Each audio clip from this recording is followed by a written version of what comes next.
Praise the Lord. Hallelujah. Praise the living Jesus. Hallelujah. Let us pray. Ẹ jẹ́ ká gbàdúrà. Our Father and our Lord, in the mighty name of Jesus. Amen. Lord Almighty, we appreciate you for the joy you have given unto us. Thank you, Lord. We thank you, Lord, because of what you are doing in our individual lives, which money cannot do. Thank you for your presence in this church. Thank you for the way you abide with our home. And thank you for every message we've heard, because you have been helping us to follow your path. Jehovah, accept our thanks in Jesus' name. Amen. And therefore, I pray any sin in our individual life that may hinder your word from entering and from being doer of your word, today, Lord, by your blood, cleanse us and forgive us in the name of Jesus. Amen. We are in your hands. Almighty God, the message of today, soak it into your blood. Let our individual heart be applied for your blood in the name of Jesus. Amen. In everything we are going to do, Father, be our teacher. That at the end of the whole thing, all glory, honor will be unto you alone. In Jesus' mighty name we have prayed. Amen. Praise the Lord. Hallelujah. Praise the Lord. Hallelujah. Praise the living Jesus. Hallelujah. I said, may the name of the Lord be magnified forever. Kí orúkọ Ọlọ́run kí ó di gbígbéga títí ayérayé. And I want to thank God for our life. Dúpẹ́ Ọlọ́run fún ayé wa. For the fact that we are here today, it is not because we know how to do it. Kì í ṣe pé a mọ̀ ọ́n ṣe ni a lè wà níbí lónìí. Many are better than us. Ọ̀pọ̀lọpọ̀ ni ó dára jù wá lọ. We both slept yesterday, and today they could not wake up. Tí a jọ sùn lánàá ṣùgbọ́n tí wọn ò lè jí sáyé lónìí. For us to see the day breaking, it is by His mercy. Fún wa láti rí ìmọ́lẹ̀ àlàyé lónìí nípa àánú rẹ̀ ni. So in all things, Nínú gbogbo, we must appreciate Him. a gbọ́dọ̀ mọ rírì rẹ̀. And at the same time, I want to beseech us. Bákan náà, màá fẹ́ rọ̀ wá. Please be attentive. Ẹ jọ̀wọ́ ẹ jẹ́ ká tẹ́tí bẹ̀lẹ̀ I jẹ́. know today is our testimony day. Mọ̀ pé òní jẹ́ ọjọ́ tí a máa ń jẹ́rìí. But let it not be that people will come newly and they will not hear the word of God at all. Má jẹ́ kó jẹ́ pé àwọn èèyàn á wá lọ́tún wọn ò sì ní gbọ́ ọ̀rọ̀ And I Ọlọ́run. believe every day of our life we're supposed to be eating the bread of life. Mo sì gbàgbọ́ pé ní gbogbo ọjọ́ ayé wa ó yẹ ká máa jẹ oúnjẹ ìyè. So for this reason, Fún ìdí èyí, it's a great thing to have it in our midst. ó jẹ́ oore ọ̀fẹ́ ńlá láti ní láàrin wa. Praise the Lord. Hallelujah. The message for today, Ọ̀rọ̀ Ọlọ́run fún òní. the topic for today, Àkórí ọ̀rọ̀ Ọlọ́run fún ọjọ́ òní. the title of today's sermon Àkórí ìwàásù ti òní. says, Ó sọ wípé my children are my treasure. àwọn ọmọ mi wọ́n jẹ́ Ìṣúra mi. ìṣúra mi. My children are my treasure. Àwọn ọmọ mi wọ́n jẹ́ ìṣúra mi. Hallelujah. Amen. Hallelujah. Amen. Your children, Àwọn ọmọ rẹ̀, my children, àwọn ọmọ mi, they are our treasure. wọ́n jẹ́ ìṣúra wa.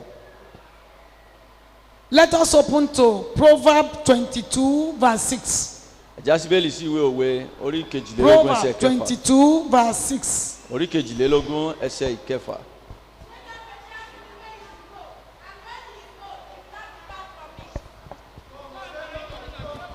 Ohun ẹ̀ tó bá dàgbà tán kì yóò kúrò nínú rẹ̀. Train up a child in the way he should go. Tọ́ ọmọdé ní ọ̀nà tí yóò tọ̀. Train up a child in the way he should go. Tọ́ ọmọdé ní ọ̀nà tí yóò tọ̀. This is the word of God for you and I. Ọ̀rọ̀ Ọlọ́run nìyí fún ìwọ àti èmi. Train up a child in the way he should go. Tọ́ tọ́ ọmọdé ní ọ̀nà tí yóò tọ́. Because when he grow old, Torí tí ó bá dàgbà, he will no longer depart away from it. kò ní lè yàpá kúrò nínú rẹ̀. That thing you have given unto him or her Ohun tí a ti fún ọmọ náà lọ́kùnrin will lóbìnrin develop in him or her. yóò dàgbà nínú rẹ̀. He will no longer be acting according to the flesh, Kò sì ní máa hùwà nípa ti ara but mọ́. he will do accordingly to what you have given unto him. Ṣùgbọ́n yóò máa ṣe gẹ́gẹ́ bí ohun tí ó ti fún. This is the message of God. Train up your child Ọ̀rọ̀ Ọlọ́run fún wa nìyí, kọ́ ọmọ in a way he should go, ní ọ̀nà tí yóò tọ́. so that at the end he will Ní not depart away from Ní òpin it. rẹ̀ kò ní lè yà kúrò níbẹ̀ mọ́. In what way can we teach Ní our ọ̀nà- children? Ọ̀nà wo la fi lè kọ́ àwọn ọmọ wa? How can we teach our children? Báwo la ṣe lè kọ́ àwọn ọmọ wa? What will you tell your children? Kí ni ohun tó sọ fún àwọn ọmọ Or rẹ? what will you teach them?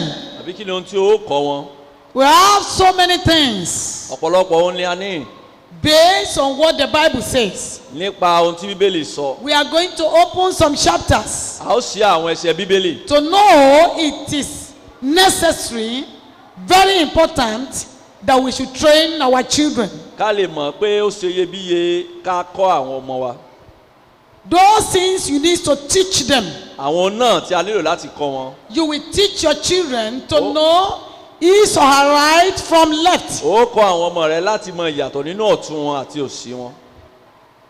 I am not talking of the physical right or left. Mi ò sọ nípa ti ọwọ́ ọ̀tún àbí ti ọwọ́ òsì tí a ń fojú rí. A small child, a year or 2 years old baby, Ọmọ kékeré ọdún kan àbí ọdún méjì. if you ask him or her, Tá a bá bí, show me your right hand, he will show you. fọwọ́ ọ̀tún rẹ hàn mí yóò fi hàn Your ọ́. right leg, he will show you. Ẹsẹ̀ ọ̀tún rẹ fi hàn mí. That is not what I'm talking about. Èyí kì í ṣe ohun tí mò ń sọ nípa rẹ̀. I say teach your children in a way they'll be able to know their right from left. Mo ní kó o kọ́ àwọn ọmọ rẹ ní ọ̀nà tí wọ́n á fi lè mọ ìyàtọ̀ sí That ọ̀tún if àti they will òsì. know the right things to do and wrong things not to do. Wọ́n á lè mọ ohun tó yẹ láti ṣe àti ohun tí kò yẹ kán má The ṣe. right place to go and the wrong place they should not go. Ibi tó yẹ láti lọ àti ibi tí kò dára fún wọn. You Kán má are the lọ. one to train them. Ìwọ ló kọ́ wọn. You are the one to teach them. Ìwọ ló kọ́ wọn lẹ́kọ̀ọ́ yìí. There is no way they will know. Kò sí bí wọ́n ṣe lè mọ̀. But by your message, Ṣùgbọ́n nípa ọ̀rọ̀ by tìrẹ, your teaching, nípa ẹ̀kọ́ kíkọ́ by rẹ, telling them every time, every moment, daily, tó bá ń sọ fún wọn ní gbogbo ìgbà ní ojoojúmọ́, they can be assured yóò dá wọn lójú. of their right Ohun tí ọ̀tún wọn from the jẹ́ left. àti ohun tí òsì wọn jẹ́. Hallelujah. Amen. You are to teach them O nílò láti kọ́ on wọn how to do good things. fún wọn láti lè ṣe rere, How to do good things. láti lè máa ṣe àwọn ohun rere. Let them know that doing good is better than doing bad. Jẹ́ kí wọ́n mọ̀ pé ó dára láti ṣe rere ju láti máa ṣe ibi lọ. Hallelujah. Amen. When you send your child to school Tó bá rán ọmọ rẹ lọ sílé ìwé, and it happened that you give maybe a pencil tó wá fún ní pẹ́ńsù ìkọ̀wé for him to write with, láti kọ ohun. and by the time he returned back from school, Ìgbà tó wá ń padà bọ̀ láti ilé he ìwé, had about 3 or 4 ó pencils. ti wá níbi mẹ́ta sí mẹ́rin. It is your right to ask, where do you get this one from? Ẹ̀tọ́ rẹ ni láti béèrè pé bó ló ti rí àwọn eléyìí. It is your right to put that child through. Ẹ̀tọ́ rẹ ni láti kọ́ ọmọ náà bó ti yẹ. That act of stealing is forbidden. It is not good. Pé kò dára láti máa jalè. Take them to the Bible and let them know that stealing and whosoever steal will go to hell. Mú wọn lọ láti máa ń pé ẹni tó bá jalè ọ̀run àpáàdì ni yóò lọ. So you should teach them O gbọ́dọ̀- not to harm others. Máa kọ́ wọn láti máa ja àwọn èèyàn níbi. Anything that will hurt others, don't do it. Ohun tí yóò pa ẹlòmíràn lára má ṣe By é. taking somebody's property that does not belong to you, you are doing a harm to that person. Òun fi ohun burúkú ṣe ẹlòmíràn tó bá mú ohun tí kì í ṣe tìrẹ. You must open his eyes to hear, Ó to see, gbọ́dọ̀ la ojú rẹ̀ and sí his ẹ̀ṣẹ̀ ear to hear. àti etí rẹ̀ láti lè gbọ́. Let their acts be fixed on the Lord alone. Jẹ́ kí ojú wọn kí ó tẹ̀ mọ́ Jésù Olúwa nìkan. Let their eyes be fixed on the Lord. Tẹ ojú wọn jẹ́ kó tẹ̀ mọ́ Ọlọ́run Let Jésù them Olúwa. know there is no other God except God Jehovah. Jẹ́ kó mọ̀ pé kò sí Ọlọ́run mìíràn àfi Ọlọ́run Jehovah. Let them know that every other image prepared as God are fake God. Jẹ́ kó mọ̀ pé gbogbo àwọn ẹ̀yà eré tí a ya ó jẹ́ àwọn èyí tí He kò said, jẹ́ train tí bá ń up tẹ̀lé your wọn. child Ó ní in kọ́ the ọmọ way he rẹ will go. ní ọ̀nà tí yóò tọ̀. These are the things you should enable your son, your daughter to know. Àwọn tí o gbọ́dọ̀ jẹ́ kí ọmọ rẹ lọ́kùnrin lóbìnrin kó mọ̀ rèé. No other thing, no other God. kò sí ọlọ́run mìíràn. Hallelujah. Àmín. Hallelujah. Amen. Teach them the way of God, Kọ́ wọn ní ọ̀rọ̀ ọlọ́run that their feet should carry out the message of gospel. kí ẹsẹ̀ wọn kó lè máa gbé ìrere Jésù kiri. How will you do that? Báwo ló ṣe ṣèyí? When you are coming for an evangelism, don't leave your child at home. Tó bá ń lọ fún ìjèrè ọkàn, má fi ọmọ rẹ sílẹ̀ sílé. When you are coming to church service during the week, don't leave your child at home. Tó bá ń bọ̀ ní ilé ìjọsìn fún ìsìn àárín ọ̀sẹ̀, má fi ọmọ sílẹ̀ Don't sílé. tell your child, oh, yeah, be cooking. When I come, we'll see. Má sọ fún wọn pé máa dáná tí bá dé a ó ríra. Start picking those beans. Pick, oh, yeah, cook rice. This is what I said. Don't give an assignment when they are supposed to be in the presence of God. Má máa fún àwọn ọmọ níṣẹ́ ṣe lásìkò tó yẹ kán wà níwájú Ọlọ́run.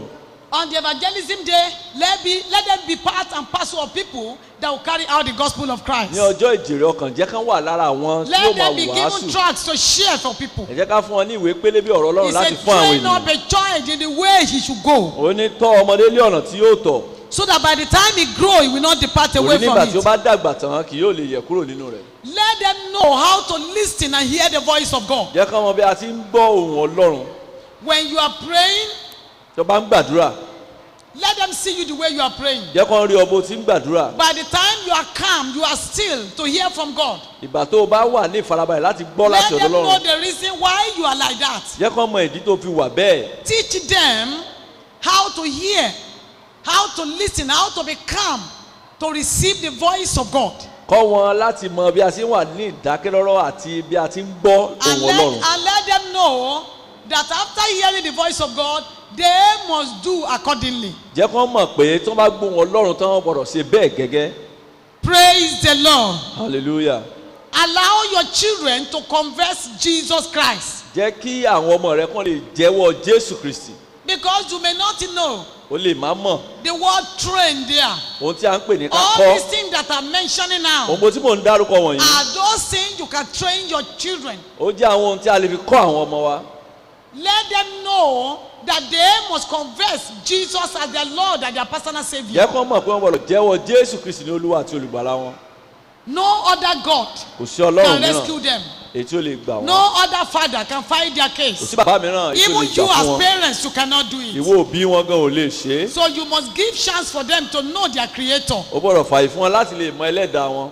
He said, train up your child Ó ní kọ́ in ọmọ a way he will follow. ní ọ̀nà tí ó tọ́. Teach your children on how to surrender fully unto God. Kọ́ àwọn ọmọ rẹ bá ṣe ń yọ̀ǹda ayé ẹni fún Ọlọ́run You pátápátá. must be able to teach them Ó gbọ́dọ̀ lè kọ́ wọn not to struggle anything with God. láti lè má bá Ọlọ́run That jìjàkadì. whatever God says concerning their life, their career is final. Bí ohun tí Ọlọ́run bá sọ nípa ayé wọn àti iṣẹ́ wọn, òun náà ni òpin. Because from God, they can get the best. Láti ọ̀dọ̀ Ọlọ́run náà ti lè rí ètò No dára jù. other woman on earth can give anybody best. Kò sí ènìyàn lórí ilẹ̀ erùpẹ̀ tó lè No fún matter ènìyàn how tó dára close jù. or dear, he cannot give you the best. Bó ṣe wù kó fún ọ tó àbí kó súnmọ́ ọ tó àti The kó only tó tó. one that can give us the best is our Creator. Ẹni tó lè fún wa lóhun tó dára jù, òun náà ni ẹlẹ́dàá wa.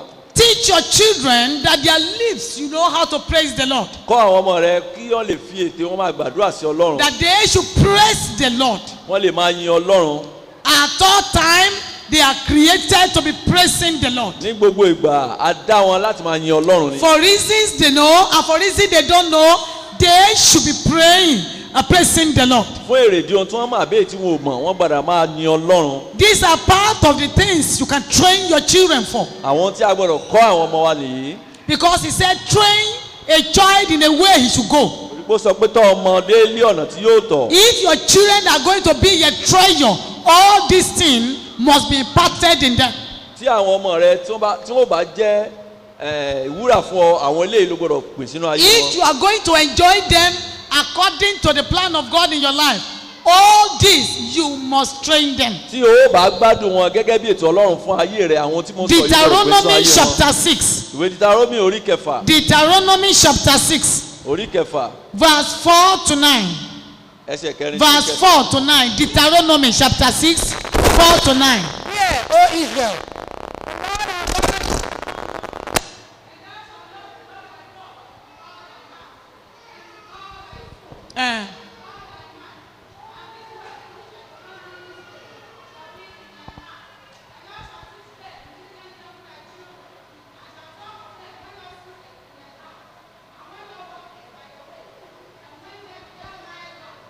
when thou risest up, and thou shalt bind them for a sign upon thine hand, and they shall be as frontlets between thine eyes, and thou shalt write them upon the posts of thy house and on thy gates. Yorùbá. olúwa ọlọ́run wa olúwa kan ni Bẹ́ẹ̀ni. kí ìwọ kí ó sì fi gbogbo àyà rẹ àti gbogbo Gbogbo ọkàn rẹ àyà rẹ, gbogbo ọkàn rẹ. àti gbogbo agbára rẹ Yes. fẹ́ olúwa ọlọ́run rẹ O. àti ọ̀rọ̀ wọ̀nyí tí mo pa láṣẹ fún ọ lé òní kí ó máa wà ní àyà rẹ kí ìwọ kí ó máa fi kọ́ kí ó máa fi wọ́n kọ́ àwọn ọmọ rẹ gidigidi kí ìwọ kí ó sì máa fi wọ́n ṣe ọ̀rọ̀ ìsọ nígbà tí ìwọ bá jókòó nínú ilé rẹ àti nígbà tí ìwọ bá rìn lé ọ̀nà àti nígbà tí ìwọ bá dùbúlẹ̀ àti nígbà tí ìwọ bá dìde. O gbọ́dọ̀ máa fi ọ̀rọ̀ yẹn bọ́ wọn. Hallelujah. amen Hallelujah. amen. It is a usual say that father don't usually stay at home. ó jẹ́ ohun tí a máa ń sábà sọ pé àwọn bàbá yìí kì í gbélé. People will say it just like that. Àwọn èèyàn- Father don't used to stay at home. àwọn èèyàn kàn sọ bẹ́ẹ̀ pé àwọn bàbá ò kì í gbélé. Fathers are the one hawking Àwọn for ba- food, for things, for the family. àwọn bàbá náà máa ń wá ohun tí ilé ò jẹ lọ. But according to the instruction of the Most High God, ṣùgbọ́n gẹ́gẹ́ bí ìtọ́ni ọlọ́run alààyè father, the husband of home, bàbá tó jẹ́ ọkọ ilé should be an instructor ó gbọ́dọ̀ jẹ́ ẹni tí ó máa and at the ṣàlàyé same time a priest for the family. ó sì gbọ́dọ̀ jẹ́ olórí àlùfáà fún ìdílé. Father is an instructor bàbá jẹ́ ẹni tó ń and is a priest for the family. òun náà sì ni ó jẹ́ olórí àlùfáà The fún Bible ìdílé. says, bíbélì wípé as a father, gẹ́gẹ́ bí bàbá you are to teach your family. ó gbọ́dọ̀ kọ́ ilé rẹ Teach them the commandment of God. kọ́ wọn ní àwọn ọ̀rọ̀ Teach ọlọ́run them the way they should follow. kọ́ wọn ní ọ̀nà tí wọ́n ó tọ̀ You are not to leave it for your wife. má fi wọ́n lẹ̀ fún ìyàwó rẹ nìkan. You are not to say, Shebi is a woman, she's the one at home Má máa most sọ of pé- the time. má sọ pé ṣe bí àwọn obìnrin ló máa ń wà lé ní You gbogbo ìgbà. have your duty to perform O- according to God's errand for you. ó ní ojúṣe láti mú ṣe gẹ́gẹ́ bí ọ̀rọ̀ ọlọ́run fún ọ. Your own performance must be carried out. ó gbọ́dọ̀ ṣe ojúṣe ti tìrẹ náà. It is the mind of God, the will of God for you to teach your family. ètò ọlọ́run àti ẹ̀mí ọlọ́run fún ọ ni pé kó o kọ́ ìdílé Under rẹ. your teaching, your wife will be there.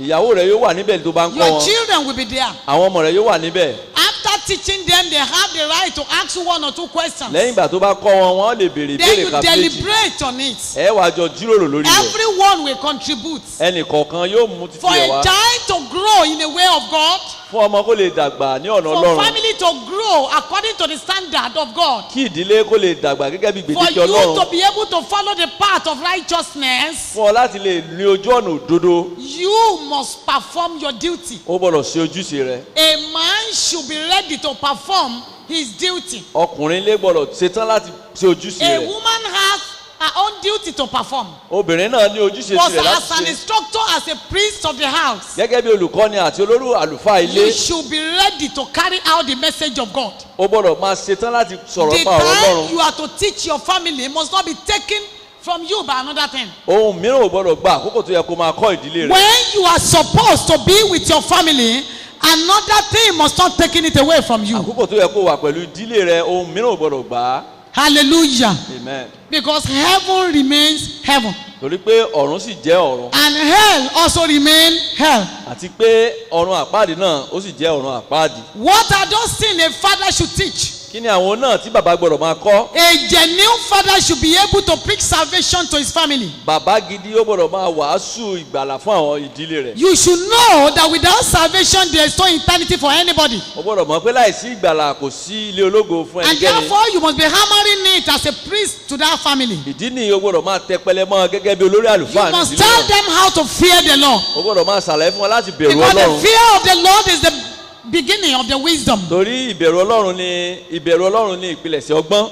You should teach them. ó gbọ́dọ̀ máa kọ́ wọn. Let your wife know. jẹ́ kí ìyàwó rẹ̀ ó mọ̀. Let your children be aware jẹ́ kí àwọn ọmọ rẹ̀ náà kó yé wọn. that the fear of God pé ìbẹ̀rù ọlọ́run is very, very important. pé ó ṣe iyebíye. That they must fear the Lord. pé wọ́n gbọ́dọ̀ bẹ̀rù ọlọ́run. As you too is practicalizing it. gẹ́gẹ́ bí ìwọ pàápàá You náà are ṣe showing ṣe. to them that the fear of God is in you. bí wọ́n náà ṣe pé ìfẹ́ You are ọlọ́run ó not wà a nínú father rẹ̀. that tell lies. pé òun ṣe bàbá tó parọ́. You are not a father that people will see saying A today with the tick one of fire, you turn it to another thing else. o ṣe bàbá tó sọ pé a Your lè ní yes tó sọ mí is lọ́la. yes, and your family knows that when you say yes, your yes means yes. ìdí rẹ gbọ́dọ̀ mọ̀ pé tó bá gbé bẹ́ẹ̀ ni bẹ́ẹ̀ náà ló jẹ́. By the time you are saying another thing, your home will know, no, that is saying another thing. That is exactly what he wants. ìgbà míì tó bá ti wá ń sọ tí kò yẹ ìdílé rẹ gbọ́dọ̀ mọ̀ pé èsì ìkọ́ni bàbá So yìí sọ. teach your family, train them o gbọ́dọ̀ tọ́ ìdílé as rẹ a priest of the home gẹ́gẹ́ bí olórí àlùfáà ilé to have the fear of God in them. láti ní ìbẹ̀rù ọlọ́run nínú wọn. Without the fear of God, láìsí ìbẹ̀rù ọlọ́run no man can please God. kò sẹ́ni tó lè tẹ́ ọlọ́run Without lọ́rùn. the fear of God, láìsí ìbẹ̀rù ọlọ́run nobody can walk on his path. kò sẹ́ni tó lè rìn ní ìlànà Without the rẹ̀. fear of God, láìsí ìbẹ̀rù ọlọ́run nobody can sojourn on the narrow way. kò sẹ́ni tó lè rìn ní ojú The ọ̀nà tó fear of rìn. God is the beginning ìbẹ̀rù ọlọ́run ni of the ìpilẹ̀ṣẹ̀. wisdom you are going to apply. ọgbọ́n èyí tí o nílò láti lò. You will train them on how to take their steps a ó kọ́ wọn bí wọ́n ṣe máa gbé ìgbésẹ̀ wọn based on God's step. gẹ́gẹ́ bí ìgbésẹ̀ ìṣísẹ̀ ọlọ́run. Exactly where God placed his feet. ibi tí ọlọ́run gbé ẹsẹ̀ rẹ̀ That is sí. where they must place their own. ibi yìí gangan náà gbọ́dọ̀ gbẹ́sẹ̀ wọn sí. To follow God's steps, láti lè máa tẹ̀lé to be ìgbésẹ̀ able to ọlọ́run. do like Christ, láti lè ṣe bí to Kristi. be able to imitate Jesus Christ, láti lè máa fi jọ Kristi. to have Christ-like attitude in their lives. láti lè ní ìwà bí Kristi inú ayé wọn. You are the one to train them. ìwọ ló gbọ́dọ̀ kọ́ wọn. As a priest, this is what God is expecting you to be saying. gẹ́gẹ́ bí olórí àlùfáà ohun tí ọlọ́run ń As retí an rẹ̀ kó máa ṣe instructor, ni. this is what He's expecting you to be saying. gẹ́gẹ́ bí olùkọ́ bí ohun tí ọlọ́run retí lẹ́nu rẹ̀ láti máa Spiritual sọ ni. attendance must happen. nípa ohun tí ẹ̀mí o gbọ́dọ̀ It is ní not only the àkókò fún. physical alone, the spiritual one must happen. kì í ṣe pé ó máa pèsè fún ti ara nìkan tí ẹ̀mí náà ó nílò láti ṣe. A father is not to be looking for food for the family alone. kì í ṣe oúnjẹ nìkan ni bàbá yóò máa wá káàkiri fún You are ìdílé. not to be looking for the shelter for the family alone. kì í ṣe ibùgbé nìkan ló máa wá fún ìdílé. No. rárá The primary purpose God created you must be fulfilled. èrèdí ńlá tí ọlọ́run fi dá ọ ó gbọ́dọ̀ mú wá sí ìmúṣẹ. You should endeavor to train your family. ó gbọ́dọ̀ lè kọ́ ìdílé rẹ Teach them kọ́ wọn on genuine salvation. nípa ìgbàlà tó Teach tọ́. them on fear of God. kọ́ wọn nípa ìbẹ̀rù Teach ọlọ́run. them on how to follow the steps of the Lord. kọ́ wọn bí a ṣe ń gbé ìgbésẹ̀ When you ti see ọlọ́run. them going to a wrong side, tó bá rí wọn tó bá ń lọ síbi tí you kò should use dára the word of God to call them o back. gbọ́dọ̀ fi ọ̀rọ̀ ọlọ́run pè wọ́n padà. Don't leave them to their mothers. That má doesn't my problem. ṣe yọ̀ǹda wọn sí ìyá wọn pé kò sí wàhálà tó ní. No, both of you are to work hand in hand ẹ gbọ́dọ̀ máa ṣiṣẹ́ papọ̀ to ní. achieve God's plans for that home. láti lè mú ètò ọlọ́run ṣẹ fún ìdílé We náà. are opening again Proverbs 13 verse 24. ẹ̀yà sí ìwé òwe orí Proverbs kẹtàlá 13 verse 24. ìwé orí kẹtàlá ẹsẹ̀ kẹrìnlélógún. Proverbs 13 24. Yes. Son, He that spareth his rod hateth his son. but he that loveth him chasteneth him betimes. Yes. He that spareth his rod hateth his son. ẹni tí ó bá fa ọwọ́ pàṣán sẹ́yìn Eh, ó kórìíra ọmọ rẹ̀ ó kórìíra ọmọ rẹ̀. ṣùgbọ́n ẹni tí ó fẹ́ á máa tètè nà án. Hallelujah. amen. No matter the age of your children, bí ọmọ rẹ bá ti lè dàgbà tó please, you have the right to sit him or her down. o ní ẹ̀tọ́ láti pè é jókòó. The Bible says, he that spareth his son, bẹ́ẹ̀ni wípé Rọ. tó bá fa ọwọ́ pàṣán sẹ́yìn he hated that son. ó kórìíra ọmọ náà. If you are the time, tó bá jẹ́ ìwọ ẹni náà you don't want to wipe him tó fẹ́ nà án of the evil he has done. fún ibi èyí tó ti ṣe. The Bible says, you hated that son. bíbélì sọ pé o kórìíra You are ọmọ not doing good to him. o ò ro ire fún un. Rather, you are doing havoc. ṣùgbọ́n kàkà bẹ́ẹ̀ And you ibi are ló not ṣe. doing well Oh, to the face of God. o ò ṣe dáradára níwájú ọlọ́run. No matter the age, bí ọjọ́ orí rẹ̀ bá ti if it pọ̀ is more than the one you can wipe, tó bá ti kọjá èyí tó lè fẹ́ gba sí ní sit him down, pè é jókòó talk to him bá a sọ̀rọ̀ until he realizes the evil he has done. títí tí ó fi rí ibi èyí tó ṣe nì Let him understand it. jẹ́ kó yé. It may not be beating all the o lè time. má jẹ́ gbogbo ìgbà ní nínà Even for a small child, pàápàá fún ọmọ you kékeré have gan. so many ways you can o apply ní ọ̀pọ̀lọpọ̀ ọ̀nà láti lò discipline láti for a fìyà child jẹ to know that mommy is not happy, fún ọmọ náà láti mọ̀ pé inú màmá daddy is not happy. ò inú bàbá ò dùn. Because the Bible says, bíbélì sọ pé if you spare rod for him, ẹni tó bá ń fa ọwọ́ pàṣán you are sẹ́yìn not doing a good thing. ó ṣe ohun tó dára Rather, ṣùgbọ́n you are doing a havoc to that ó ń child. ṣe ibi fún ọmọ náà ni. So we should be ready a gbọ́dọ̀ to ṣetán open their understanding láti ṣí òye wọn for them to know fún wọn láti mọ̀ that things that are wrong are indeed wrong. pé ohun tí kò dára kò dára And those things that are good are good. pé ohun tó dára di dára náà And ni. the Bible says it is better to do good than to do evil. bíbélì wípé ó dára láti ṣe rere ju láti ṣe ibi lọ. This should be your thought towards them. èyí gbọ́dọ̀ jẹ́ èrò wa sí wọn. It must be your daily message towards ó them. gbọ́dọ̀ jẹ́ ọ̀rọ̀ rẹ sí wọn So lójoojúmọ́. wherever they find themselves, níbikíbi tó bá ti bá ara wọn. they will remember that word and say, Daddy said, Mommy wọ́n á said, lè rántí ọ̀rọ̀ náà pé bàbá àti màmá mà sọ ọ́ I should not do evil. pé kí n má ṣe ibi. I should not do pé kí n do má ṣe evil. ibi. pé kí n má ṣe ibi. Don't encourage them when you see them doing evil. má gbà wọ́n níyànjú nígbà tó bá ń ṣe ibi. A woman was talking few days ago. arábìnrin kan sọ̀rọ̀ ní ọjọ́ díẹ̀ We sẹ́yìn. were both inside vehicle wọ́n jọ wà nínú ọkọ̀. and he was gisting us. wọ́n wá ń ṣàlàyé fún wọn. And she said arábìnrin náà wípé that her son pé ọmọ rẹ̀ ọkùnrin said, ó sọ pé Mommy, màmá my friend used to send money to his mother.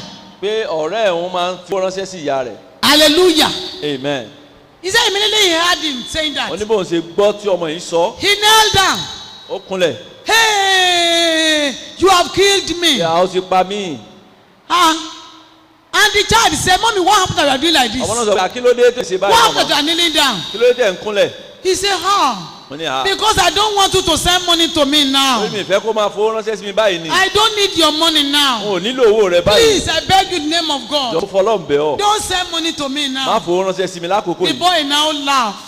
ọmọ náà wá And he rẹ̀ said, look at the mommy. ní máa wo màmá yìí. Have I ever sent money to you before? ṣé mo fowó ránṣẹ́ sí I'm just telling you what they are doing. èmi kàn ń sọ fún ohun tó ń ṣe ni. If you were such parent, what will you do? tó bá ń jẹ́ ìwọ ni òbí náà kí ló You ṣe. send your child to school òun rán ọmọ rẹ lọ léèwé to go and study. láti kàwé. You are the one paying for the school fees. ìwọ ló ń sanwó ìwé You rẹ̀. are the one providing for provisions money. ìwọ ló ń fún láwọn tí ó máa jẹ. Everything that needs to be done there, you are the one doing it. ohun tó nílò níbẹ̀ ìwọ ló ń But ṣe. such a child is now sending money to you at home. ọmọ náà wàá máa fowó ránṣẹ́ And sí you ọ are nílé. receiving it, you are happy. o sì ń gbowó náà inú You rẹ̀ are dùn. doing that child the havoc. o ń ṣe ibi fún ọmọ You yìí. are not doing a good thing. o ò ṣe ohun tó dára fún. You are destroying the future for that child. o ń bà ọjọ́ iwájú ọmọ náà jẹ́. You are not helping the child to maintain future. o ò ràn ọmọ náà o ò ràn lọ́wọ́ You fún are ọjọ́ ọ̀la rẹ̀. killing the child small. o ń pa ọmọ náà díẹ̀díẹ̀ ni. Hallelujah. amen Hallelujah. amen. You supposed to cry o gbọ́dọ̀ and sunkún shout on him. kó o pariwo lé lórí.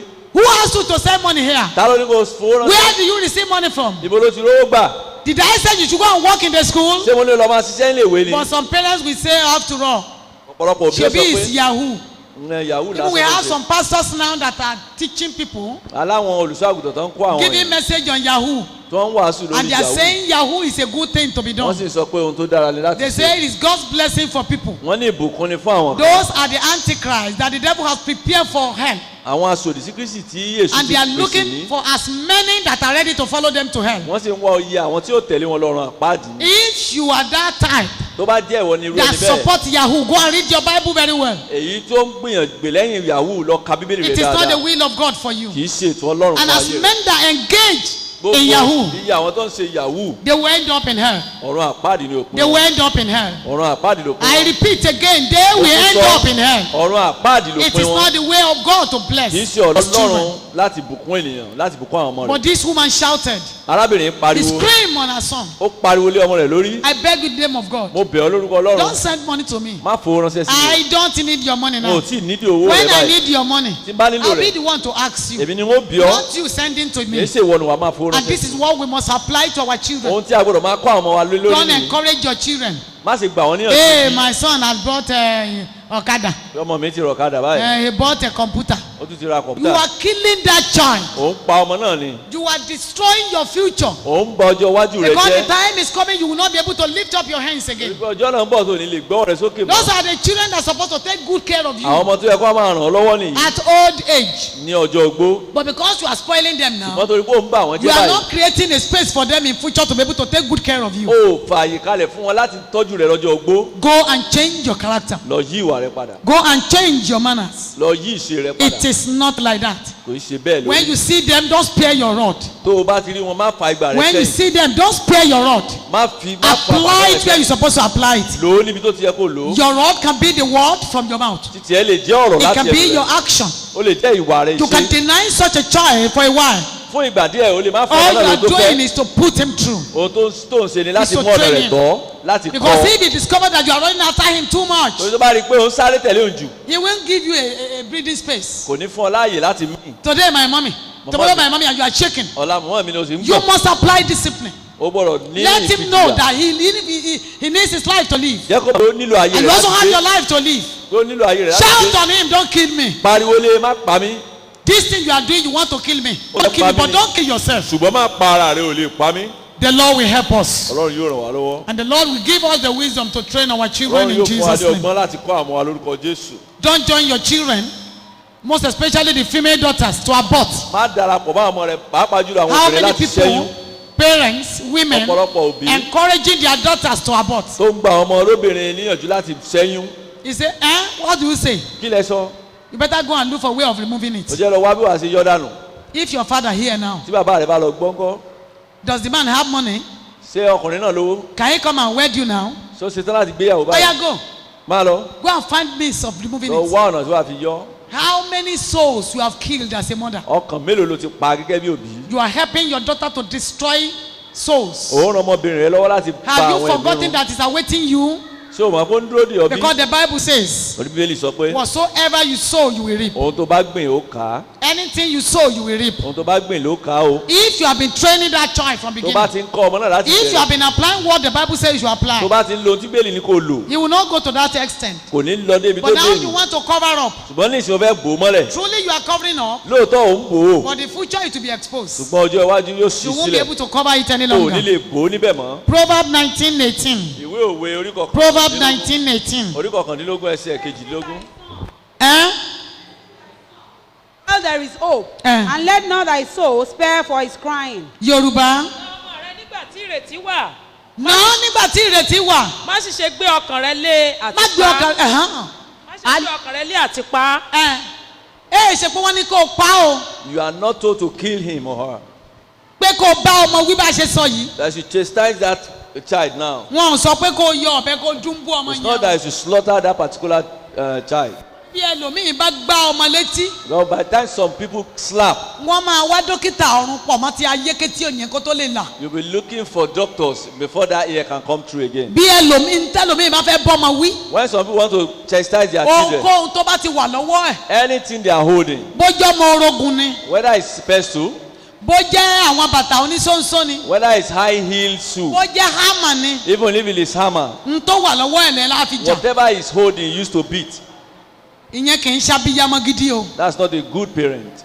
Ó lóun sọ pé kó o bá wí, ṣùgbọ́n òun ò sọ pé kó o pa. he's not telling you to kill. say you Bá a should wí decide. náà, ṣùgbọ́n má beating. pa.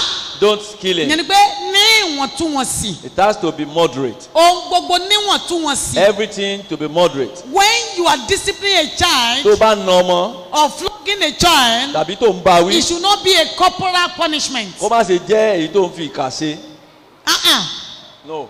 Things we do, ohun tó ṣe and in future, ní ọjọ́ iwájú it will still be going on raining. tí ó sì máa The mark, the tẹ̀síwájú scarf there, tí ọgbẹ́ rẹ̀ á sì will wà not be níbẹ̀ easily removed. tí ò ní ṣe yọ kúrò. People will now be taking you from one angle to the other. àwọn yẹn á máa rò ọ́ ní gbogbo ọ̀nà kan wá Don't tí you ó remember káàkiri. that woman again? o rántí Living arábìnrin in náà so street number, so tó number. ń gbé níbi báyìí.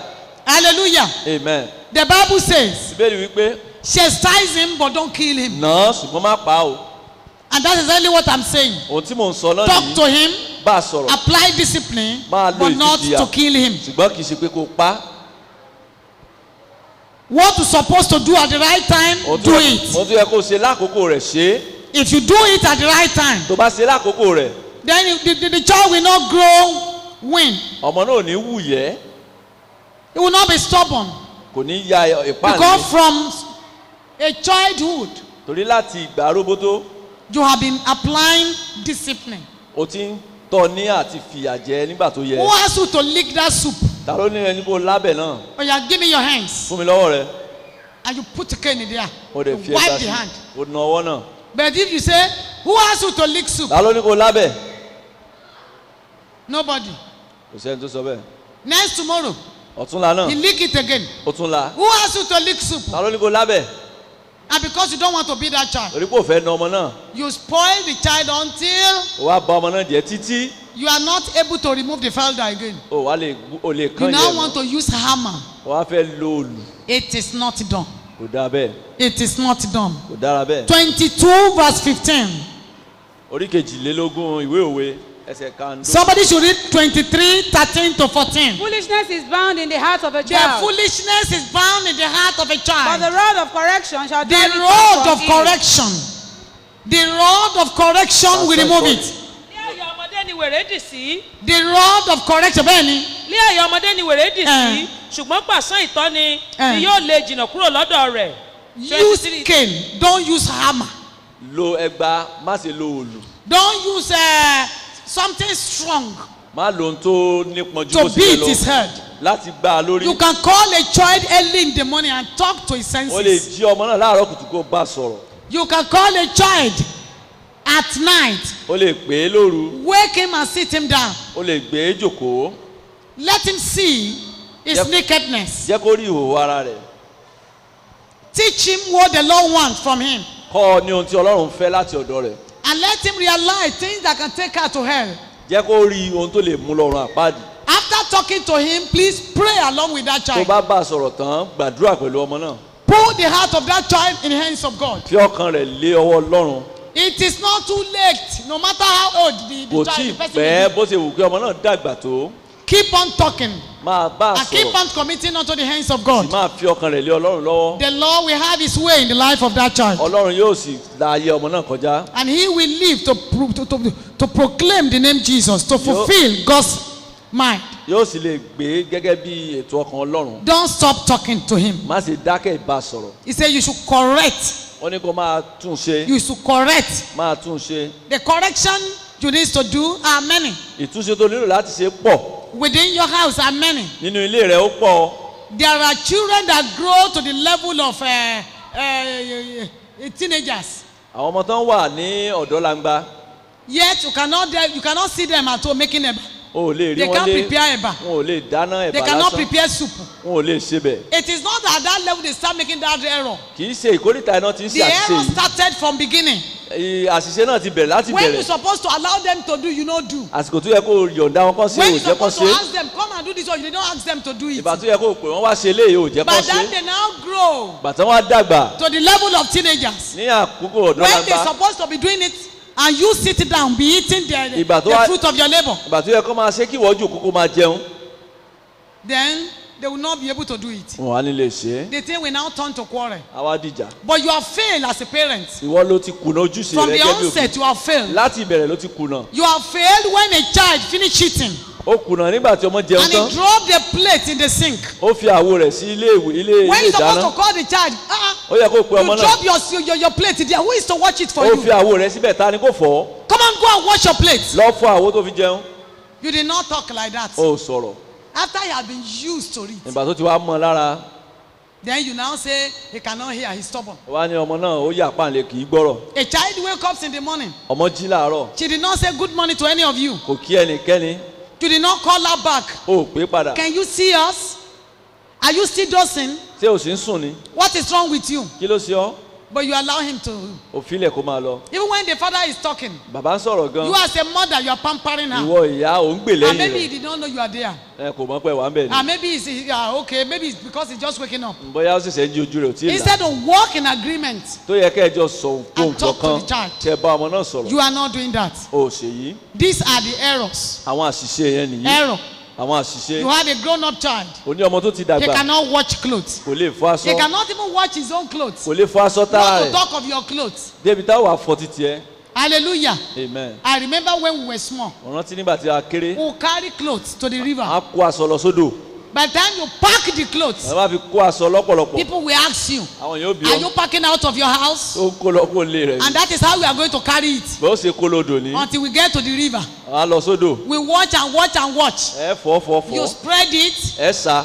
dry it, Yóò gbẹ. pack it and fold it. Ẹ tún ká. You bring it home. Ẹ kó wálé. What is the world turning to? Kí láyé ń yí No padà sí? matter what the world turns to, no Ohunkóhun tí ayé ìbá máa matter what yí the sí. technology is giving us, Ohunkóhun tí ẹ̀rọ mọ́mọ́ The rẹ̀. Bible says- Bíbélì sọ pé train up a child. kọ́ Where you should ọmọ ní follow. ọ̀nà tí ó tọ́.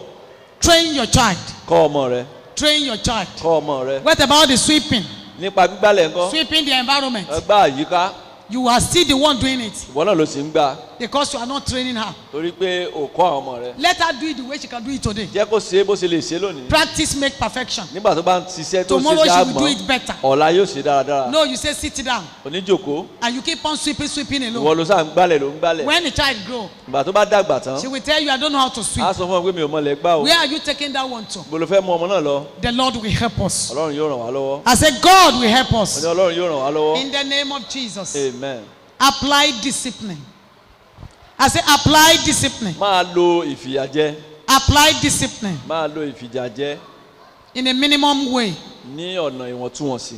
I told you, you can deny such a child's privilege sọ fún àwọn tó ọmọ náà nílò tó yẹ sí o lè má fún so that he can hear what you are saying. kó lè gbọ́ ohun tó ń sọ. And at the same time, you administer love. lákòókò náà wàá tún máa fi ìfẹ́ hàn. Administer love. wàá máa fi ìfẹ́ hàn. You are my child. ọmọ mi ni ọ́. Yes, I beat you mo nà ọ́ because of the errors we are doing. torí àṣìṣe tó ṣe. You have used your right hand to wipe him. o ti fọwọ́ tún nà án nìyẹn. Then later you call him back. ó tún wá pé Sure, you see reason why I beat you the other orí ìdí time. tí mo fi pè ọ́ lẹ́ẹ̀kan mo Don't fi do nà that ọ́. again. má ṣe bẹ́ẹ̀ mọ́. I love you. mo fẹ́ràn rẹ. I don't want you to suffer in future. mi ìfẹ́ kó jẹyà lọ́jọ́ iwájú ni. This is the way you administer love. ọ̀nà yìí ló And fi it lè must be fìfẹ́ hàn done. o sì gbọ́dọ̀ ṣe é. Ephesians 6. ìwé Éfésù orí kẹfà. Ephesians 6. ìwé Éfésù orí Let kẹfà. us read verse 1 to 4.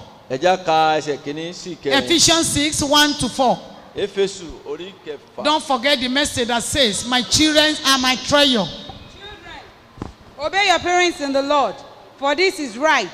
Honor thy father and mother, which is the first commandment with promise, that it may be well with thee, and thou mayest live long on the earth. And ye fathers, provoke not your children to wrath, but bring them up in the nurture and admonition of the Lord. Yorùbá. ẹ̀yin ọmọ ẹ ẹ máa gbọ́ ti àwọn òbí yín máa gbọ́ ti ẹ̀yin ọmọ.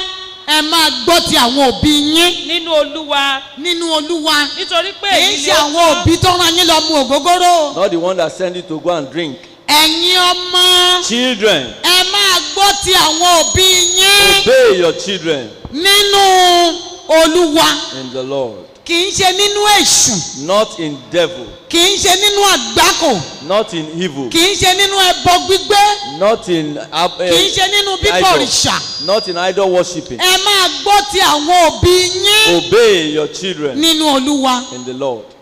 Òbí tí bá rán ẹ lọ ra ṣìnáàpù tí ń jí mu tó lòun fi ń yọ eyín torí akókóró. any parent that is sending you to go and buy alcohol, Ìyẹn ò kì í ṣòfin tó fẹ́ kó o lọ sí ìjọba ọ̀run o. that's not the parent that wants you to go to heaven.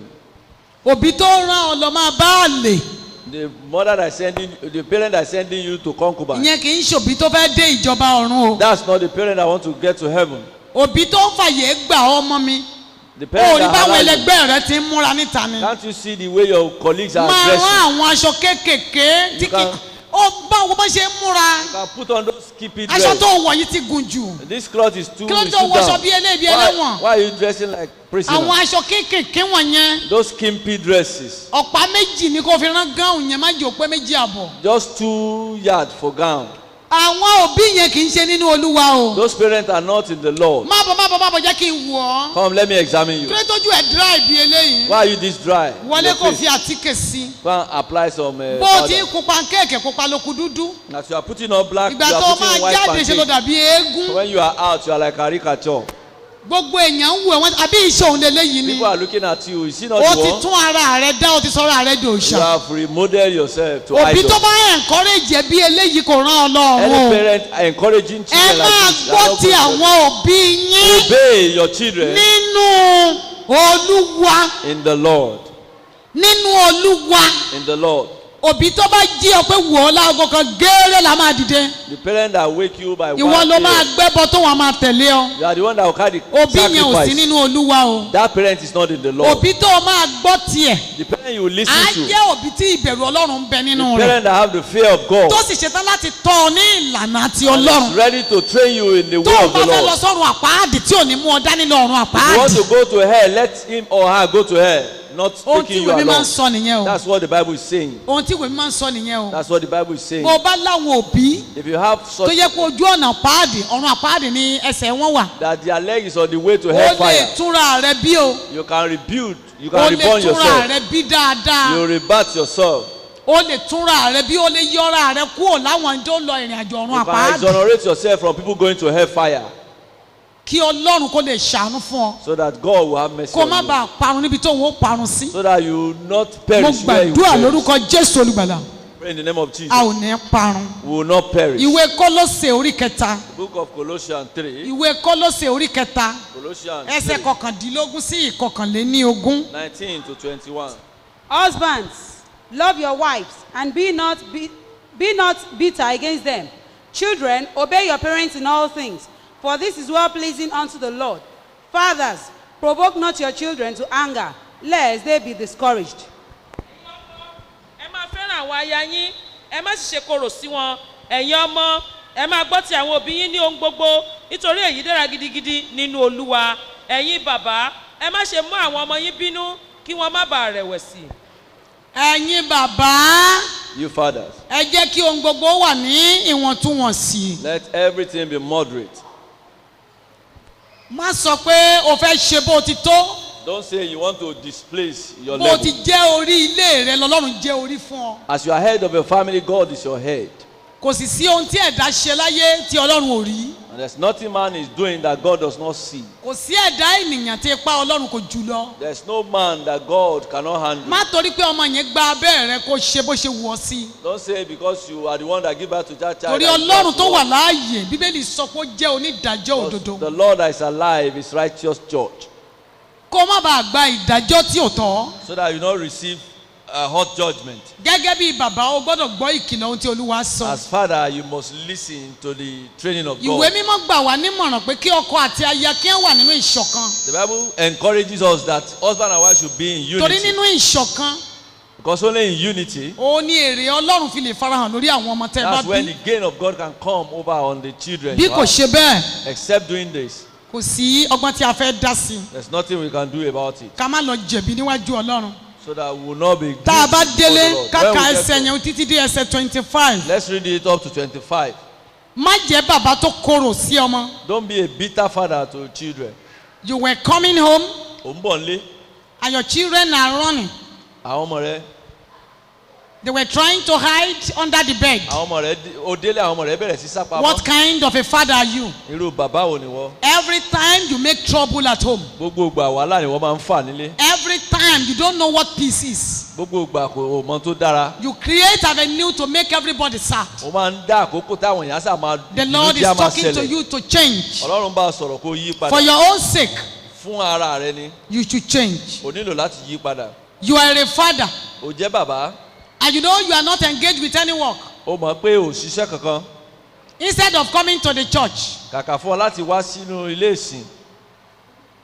they will be calling you daddy oya. Wọ́n máa pè é pé bàbá ó ti yá. your response will be no. Ìtì á ní rárá mú lọ. go I'm coming. Máa lọ. ẹ fẹ́ tún lọ lẹ́ni ni. You are not going to church today again.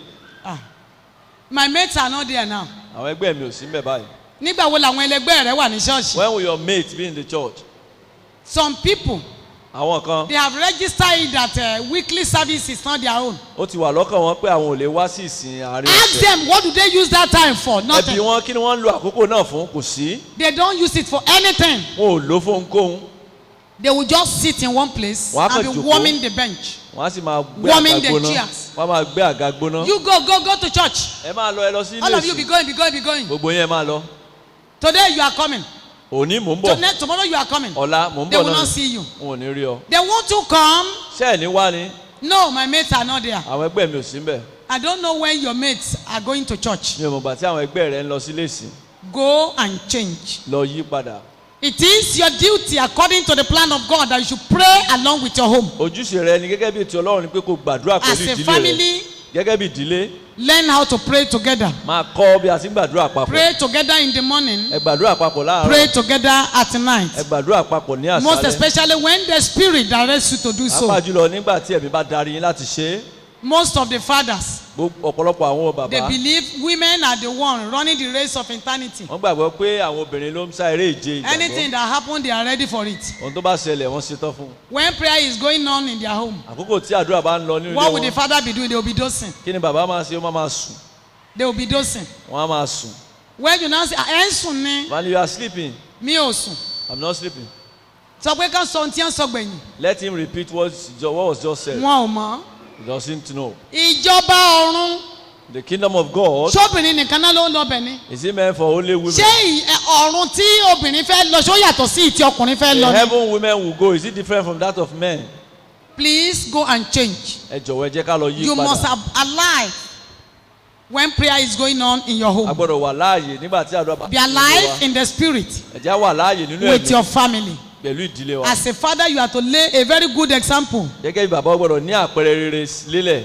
you are to walk with your wife with integrity O gbọ́dọ̀ bá aya rẹ and ṣiṣẹ́ faithfulness. àti pẹ̀lú òdodo. walk with your wife with Bá aya rẹ integrity and ṣiṣẹ́ faithfulness. pẹ̀lú òdodo. open your heart to each other. Ẹ tú ọkàn yín payá sí ara yín. not when he asks you tomorrow. Ti pé tó bá bí ọ lọ́la. ń gbọ́ ìgbà wo lélẹ́yìí ṣẹlẹ̀. When does this happen? mo rò pé mo ti sọ fún yín I ni. thought I already told you. always open your mouth Máa la ẹnu rẹ. and be sincere to your O husband. sì jẹ́ olódodo be sí ọkọ rẹ. sincere to your wife. Jẹ́ olódodo sí aya rẹ. don't hide anything Má fi ohunkóhun pamọ́. because in hiding it Torí tó bá fi pamọ́, it can bring havoc to your home. o lè dá wàhálà when you sílé say rẹ. it out Tó bá sọ ọ́ síta, both of you will deliberate on ẹ̀yin it méjèèjì ẹ ó lè sọ̀rọ̀ lórí and rẹ̀. your life can move forward. Ayé yín yóò sì tẹ̀síwájú. I pray the devil will not rob you of Mo God's blessing. gbàdúrà pé èṣù ò ní gba ìbùkún Ọlọ́run try tó and láyé wa. forgive each other. Ẹ máa dáríjì ara yín. I was discussing with somebody. Àwọn ń bá ẹnìkan sọ̀rọ̀. The person was talking to me, Ẹni náà ń bá wọn sọ̀rọ̀. showing her grievance to her husband. Ó ń fi ìbínú rẹ̀ sí And the ọkọ way rẹ̀ she hàn. was saying it, Bó ṣẹ̀ ṣe ń sọ, it's not more than 2 or 3 Thursdays now. kò ju bí tọ́sí mẹ́ta sẹ́yìn lọ. Deaconess Ijimolu was there. Dikines Jimoru wà ń bẹ̀. I look at the way she was talking. Wọ́n wò ó bí ẹni náà ṣe ń sọ̀rọ̀. In fact, to her, Sí she arábìnrin náà. wanted God to open and take the man away. Ó ń fẹ́ kí ilẹ̀ She sí said it promptly ọkùnrin that náà máa she's lọ. tired of him. Pé ọ̀rọ̀ ọkùnrin náà ti sú òun. In his life, he debarring him from serving God. Pé nínú ayé rẹ̀ kò gbà láyè láti sin Ọlọ́run. I have to talk and talk and talk and Wọ́n talk. á bá a sọ̀rọ̀ títí You títí. should not go to that extent. Má sì jẹ́ kó lọ sí ìpele yìí. One thing you will register in your mind. Ohun tó gbọ́dọ̀ gbé sọ́kàn rẹ ni pé Somebody that is making you to be angry now, ẹni tó mú ọ bínú lónìí and you pray he should die. tó gbàdúrà kó kú. If tomorrow the anger of God rekindle against him, Tó bá wá dé tí ìbínú Ọlọ́run bá he dé may not bá. die immediately. Ó lè má tètè kú o. You will still be the one praying on his behalf. Ìwọ náà ló máa gbàdúrà fún You wọn are àgbéká. drawing yourself backward. Ó ń fa ara rẹ sẹ́yìn nìyẹn. The person I refer to, he knows her. Arábìnrin náà wọ́n mọ ẹni He's tí a wọ́n minister's sọ̀rọ̀ wife. ìyàwó ìránṣẹ́ Ọlọ́run. Please don't provoke your home. Má ṣe jẹ́ kí wàhálà wọlé rẹ̀. Don't provoke your wife to that level. Má ṣe mú aya rẹ Don't bínú provoke dé your ìkórìtà husband to yìí. that level. Má ṣe mú ọkọ rẹ bínú dé ìkórìtà yìí. Always note that God is on his throne watching everybody. Máa mọ̀ pé Ọlọ́run wà lórí ìtẹ́ tó ń wo ẹnìkọ̀ọ̀kan wa. And the Lord will help us. Ọlọ́run yóò ràn wá lọ́wọ́. Let each other's words motivate each other. Your words, let it motivate both of you. Jẹ́ kí ọ̀rọ̀ wa kó máa gbára wa níyànjú. Every word that proceeds from you Ọ̀rọ̀ tó bá ti ń jáde lẹ́nu rẹ. should motivate everyone in your home. Jẹ́ kó máa gba gbogbo àwọn ará ilé rẹ níyànjú. Don't say something that will bring fire. Má sì sọ ohun tí ó fa iná lulẹ̀. There are words that when you say it, the home becomes hot. Àwọn ọ̀rọ̀ kan wà tó bá sọ ilé á gbóná girigiri. And the person will start saying bad things you have done. Àwọn èèyàn á bẹ̀rẹ̀ sí máa rí ohun ibi tó ti ṣe Then you sẹ́yìn. enlarge the problem. Àwa mú wàhálà náà di gbígbòòrò. I pray the devil will not take hold of us in Jesus' Gbàdúrà name. pé èṣù ò ní rí wa mú lórúkọ Jésù. Do to each other the way God will say, oh, your action is pleasing him. Ẹ jẹ́ máa ṣe síra wa ní ọ̀nà tí Ọlọ́run yóò gbà rí wa jẹ́ pé ohun tó ṣe dára. Ensure your family is controlled by the love of Christ. Ẹ jẹ́ á rí pé ìfẹ́ Ọlọ́run ló ń darí ìdílé wa. Let the love of Christ control your Ẹ marriage. jẹ́ kí ìfẹ́ Ọlọ́run kó máa darí ìgbéyàwó wa. Always trust each other. Ẹ máa gba ara yín gbọ́. Because when you doubt, you are creating problems. Torí pé tí ò bá ti gba ẹ̀rí ara Somebody yín is saying jẹ́ wàhálà something in bẹ̀rẹ̀. that way you understand you are doing another thing X. Tí ẹ̀yin bá ń sọ̀rọ̀ ní ọ̀nà tó gbọ́ tó ń ṣe òmíràn. How will he yield? Báwo ni ó ṣe yí padà? You should trust each other. Ẹ gbọ́dọ̀ máa gba ẹ̀rí ara yín jẹ́. Be trustworthy. Ó gbọ́dọ̀ gba ẹ̀rí ara When yín he jẹ́. says like this, Tó bá sọ pé àìní agree it's like that. gbàgbọ́ pé bẹ́ẹ̀ náà. The Lord Almighty will help us. Ọlọ́run alágbára yóò ràn wá lọ́wọ́. And never you stop practicing holiness. Má ṣe dẹ́kun àti máa hùwà mímọ́. Always practice holiness. Máa rí i pé ò ń gbé ìgbésẹ̀ ìwà mímọ́. Let your children see it in you that you are trying to live a holy life. Jẹ́ kí àwọn ọmọ rẹ rí i pé ò ń gbìyànjú láti gbé ìgbé ayé ìwà mímọ́. Engage yourself in both spiritual and physical work. Rí i pé ò ń ṣiṣẹ́ nípa ti ara àti nípa ti ẹ̀mí.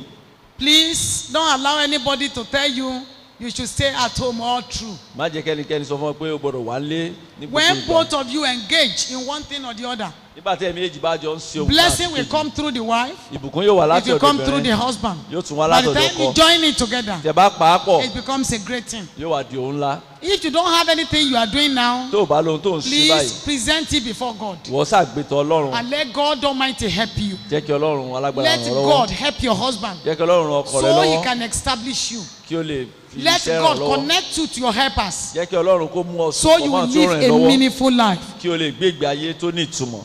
And please, wives, support your husband. ẹ̀yin aya ẹ máa gbárùkù ti ọkọ Don't yín leave everything unto him alone. má fi gbogbo rẹ̀ sílẹ̀ fún un. It is not easy for you, just a finger, to bring out lies from her. kò rọrùn fún ìka kan láti mú iná jáde lórí. Always support your home. máa gbárùkù ti ilé rẹ. When you support your home, tó bá gbárùkù ti ilé then rẹ you see the glory of God booming. ó rí ògo ọlọ́run tó máa fara hàn. When they say this man is successful, tó bá sọ pé arákùnrin ń ṣàṣeyọrí go and find out. wọ́n lọ wádìí He has a successful woman already. ó ní arábìnrin tó jẹ́ They can't aláṣeyọrí just succeed wọn ò kàn lè ṣàṣeyọrí without somebody backing him, láìsí pé nìkan tì í lẹ́yìn without somebody supporting him, láìsí pé nìkan gbárùkù tì without í somebody pulling him, encouraging him. láìsí pé nìkan gbà á níyànjú ní gbogbo ìgbà. Stars don't come out like that. kì í kàn rí ìràwọ̀ No, it doesn't come out like that. rárá kì í kàn There's sáà an jáde. effort. There's an effort before stars comes ó out. ní ipá kan tó ti ṣẹlẹ̀ kó tó di pé ìràwọ̀ jáde. My prayer is that you will not fail God. àdúrà mi ni pé a ò ní já And ọlọ́run none of kulẹ̀ us will fail God in Jesus' ẹnikẹ́ni name. wa ò ní já ọlọ́run kulẹ̀ lórúkọ Jésù. Rise up for prayer. ẹ jẹ́ ká dìde fún àdúrà Rise up for prayer. ẹ jẹ́ ká dìde fún àdúrà.